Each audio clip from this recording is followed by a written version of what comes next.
दिल्लीत सुरू असलेल्या जंतर मंतर येथील आंदोलनानंतर आणि विरोधी पक्षाने उठवलेल्या आवाजानंतर जे आहे ते केंद्रीय शिक्षण मंत्री धर्मेंद्र प्रधान यांनी आपला राजीनामा दिलेला आहे. तो आता सरकारकडनं मंजूर व्हायचा आहे. मात्र सध्याला नागपूरच्या संविधान चौकात जर पाहिलं तर ज्या पद्धतीने दिल्ली येथील जंतर मंतर येथे जे आहे ते विद्यार्थ्यांचं आंदोलन सुरू होतं, त्याच पद्धतीने या ठिकाणी नियमित जे आहे ते कॉंग्रेस जनता पार्टी समर्थक असतील आणि विद्यार्थी जे आहे ते या ठिकाणी जमत होते आणि एकूणच जे आहे ते शिक्षण मंत्र्यांच्या राजीनाम्याची मागणी करत होते. आज राजीनामा मंजूर झाले. आता एकूणच या आंदोलकांचं काय मत आहे आपण त्यांच्याकडनं जाणून घेऊया. जी प्रमुख मागणी होती केंद्रीय शिक्षण मंत्र्यांच्या राजीनाम्याची ती मान्य झालेली आहे. काय पहिली प्रतिक्रिया तुमची? आम्हाला जेनझीला आणि कॉक्रोचला खूप मोठा आनंद झालाय आणि सगळ्याच जनतेला खूप मोठा आनंद झालाय की धर्मेंद्र प्रधान यांनी राजीनामा दिलेला आहे, पण तो प्रस्तावित दिलेला आहे आणि कायदा मंजूर व्हायचा आहे त्यांचा. तरी यासाठी पूर्ण लोक आणि जे कॉक्रोच म्हटले गेलेले आहे या कॉक्रोचांच्याच आवाजामुळे यांनी राजीनामा द्यायला लागला. एकूणच जर पाहायला गेलं तर जेव्हापासून 2014 नंतर भाजप म्हणजे महायुतीचं सरकार केंद्रामध्ये आलेलं आहे, हा पहिला त्यांच्या कॅबिनेट मधला राजीनामा आहे. त्यामुळे विद्यार्थ्यांचं हे मोठं यश म्हणायचं का? हो बरोबर, हा यश तर आहे म्हणा. कारण की कॉक्रोचांनी सगळ्यांनी मिळून ज्या प्रकारे त्यांना उद्देशित होतं की कॉक्रोचेस आहे त्या सगळ्यांनी मिळून ज्या प्रकारे लढा दिलेला आहे, तर बीजेपीची सरकार हळूहळू करून आता नाहीशी होणार आहे. कारण की आता ही जो सुरुवात आहे, धर्मेंद्र प्रधानांनी इस्तीफा दिला, ही बस एक सुरुवात आहे. आज समजून घ्या 100% पैकी 10% आहे जी त्यांनी इस्तीफा दिला आहे. पण हळूहळू सगळ्यांकडून इस्तीफा घेऊ, कारण की त्यांनी ज्या प्रकारे देशाला बर्बाद केलं आहे 2014 पासून, ते आता युवकांना कळत आहे की चुकीचं आहे. तर जरूर ते निघतीलच इथून भारतातून. त्यांच्या विद्यार्थ्यांबरोबर पालकांनी मोठा सहभाग केलेला होता. तुम्ही आई कुठून आलेला, तुम्ही देखील आंदोलनात सहभागी झाले. आज राजीनामा झाले केंद्रीय शिक्षण मंत्र्यांचा, तुमची काय पहिली प्रतिक्रिया? मला खूप आनंद होत आहे आणि मला राजीनामा दिला याचा खूप आहे. आमचे जे मुलं आहेत ते खूप म्हणजे खुशी आहे, आम्हाला आनंदात आहे. आणि माझं म्हणणं असं आहे की त्यांनी राजीनामा द्यायला पाहिजे आणि जे डोकं फोडले आहे, मारहाण झालेलं आहे, त्यांना न्याय मिळाला पाहिजे आणि न्यायाच्या उद्देशाने संविधानाच्या माध्यमातून आम्हाला न्याय मिळाला पाहिजे अशी माझी मागणी आहे. बरं, केंद्रीय शिक्षण मंत्र्यांनी राजीनामा जरी दिला असला तरी त्यांना पुन्हा कॅबिनेट मध्ये स्थान दिलं जाऊ शकतं अशी देखील एक चर्चा रंगते आहे. काय वाटतं तुम्हाला? धर्मेंद्र प्रधान शिक्षण मंत्र्यांनी राजीनामा दिला तर त्यांना पुन्हा कॅबिनेट मध्ये स्थान दिलं जावं का? ही काय मागणी आहे? मला तर वाटते की ज्या प्रकारे त्यांनी राजीनामा दिला, का बरं राजीनामा दिला? कारण ते त्यांचे पद चांगल्या प्रकारे सांभाळू नाही शकले, या जनतेच्या विद्यार्थ्यांना सांभाळू शकले नाही, शिक्षण पदाला सांभाळू शकले नाही. तर हा व्यक्ती साधं एक शिक्षण सांभाळू नाही शकत तर पुढे जाऊन काय सांभाळणार? तर त्याला दुसरं पद जरी दिलं तरी सुद्धा तो तिथे घोटाळेच करेल किंवा योग्य गोष्टी घडणारच नाही. त्यामुळे त्याला कुठलीच पद, त्याला तर माणुसकीची पद नाही देऊ शकत, तर त्याला एखाद्या अधिकाराची पद कसं काय देऊ शकतो?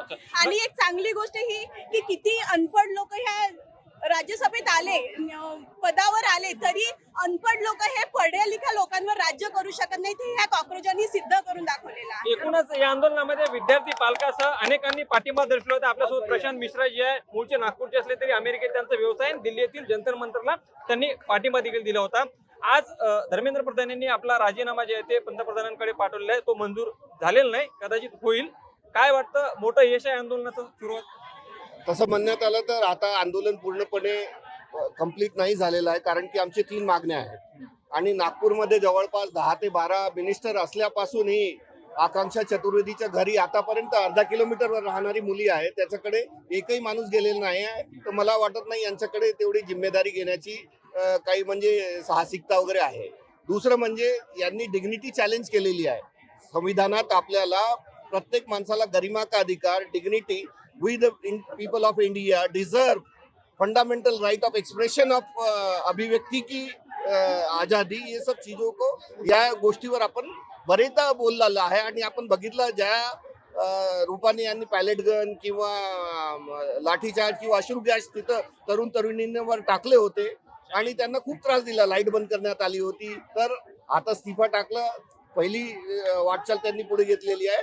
मला असं वाटते इथले तरुण तरुणींचा डिटेन्शन पण काढावा, आकांक्षा चतुर्वेदीच्या घरी इथल्या मिनिस्टरनी व्हिजिट द्यावा, त्यांची माफी मागावी आणि आपली नैतिकता पण दाखवावी यामध्ये. बरं, आता राजीनामा झालाय, आता श्रेयवाद वाढू शकतो. काय वाटतं, हा यश कॉक्रोच जनता पार्टीचा आहे, देशातील विद्यार्थ्यांचा आहे, विरोधी पक्षाचा आहे, की सर्वांनी एकत्र येऊन आवाज उठवला त्यामुळे हा यश? तसं बघितलं जातं ह्याच्यात सर्वात मोठं श्रेय देशातल्या युवाचं आहे, तरुण तरुणींचं आहे.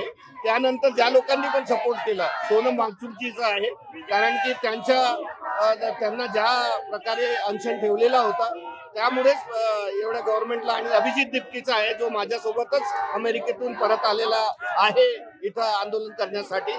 तर या लोकांनी आपलं काही स्वार्थ न ठेवता आणि तरुणांचा आता हा आंदोलन कोणत्याही पार्टी कोणत्याही नावापेक्षा मोठा झालेला आहे. हा तरुणींचं आंदोलन झालेलं आहे आणि पुढे पण कंटिन्यू राहील. या राजीनाम्यानंतर कसं सेलिब्रेशन असेल अजून? सेलिब्रेशन असं आहे की पहिलं ट्विट आलं आहे की दिस इज ओनली द बिगिनिंग, म्हणजे समजू शकता की पुढं पण असं रेस्पॉन्सिबिलिटी ड्राईव्ह करण्यात येईल. लोकांकडून अशीच एक्सपेक्टेशन राहणार आहे की जो कोई आता मिनिस्टर किंवा गव्हर्नमेंट जिथं पण थोडंसं आपलं घमंड वगैरे दाखवेल, जास्त मास दाखवेल, तिथं लोकांचं त्यांना प्रोटेस्ट वगैरे फेस करावं लागणार. एकूणच पाहू शकतो की धर्मेंद्र प्रधान यांनी आपला राजीनामा यादी दिल्यानंतर एकूणच नागपूरच्या संविधान चौकामध्ये जे ज्यांचे आंदोलन करत होते त्यांच्याकडे त्याचे आनंद साजरा करतात. आणि एकूणच अजून ही सुरुवात आहे, अजूनही बऱ्याच ज्या काही मागण्या आहेत ते मान्य व्हायच्या अशी देखील प्रतिक्रिया ठिकाणी उमटताना दिसत आहे. लोकशाही मराठी करता मी ज्ञानेश्वर पवार, नागपूर. लोकशाही मराठी ऐका, पहा, जागरूक रहा.